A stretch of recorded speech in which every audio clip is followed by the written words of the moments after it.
महाराष्ट्रातली परिस्थिती फार वेगळी आहे। मुख्यमंत्र्यांनी उद्धव ठाकरे यांच्यासोबत गद्दारी केली। सातारा, माढा, शिरूर आणि नगर या 4 मतदारसंघात आमचाच विजय होणार असा दावा राष्ट्रवादी काँग्रेस शरदचंद्र पवार पक्षाचे प्रदेश अध्यक्ष जयंत पाटील यांनी केला आहे। विजय निश्चय मेळावा घेत असताना प्रदेशाध्यक्षांनी यावेळी बूथ कमिट्यांचाही आढावा घेतला, तसेच बूथ कमिट्या पूर्ण करण्याचे आवाहनही पदाधिकाऱ्यांना दिले आहे। जयंत पाटील यांनी यावेळी मेळाव्यामध्ये सरकारवर सडकून टीका केली।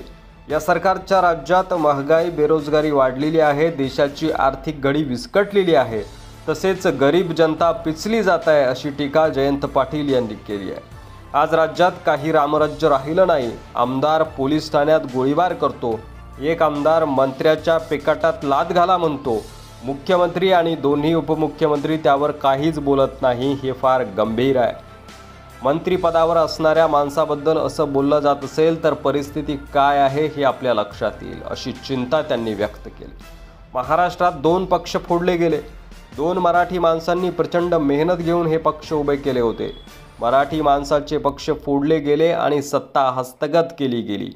70 वर्षात 56 लाख कोटी रुपयांचे कर्ज देशावर झाले आहे। आता मागच्या 10 वर्षात 2 लाख कोटीहून अधिक कर्ज झालं आहे।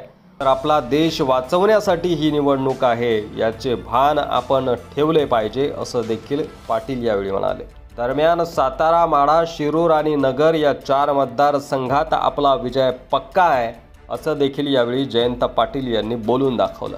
त्यामुळे तुम्हाला काय वाटतंय, कोणत्या मतदारसंघात राष्ट्रवादीचा विजय आजच तुम्हाला पक्का वाटतोय? कमेंट बॉक्समध्ये लिहायला विसरू नका आणि व्हिडिओ जास्तीत जास्त शेअर करा।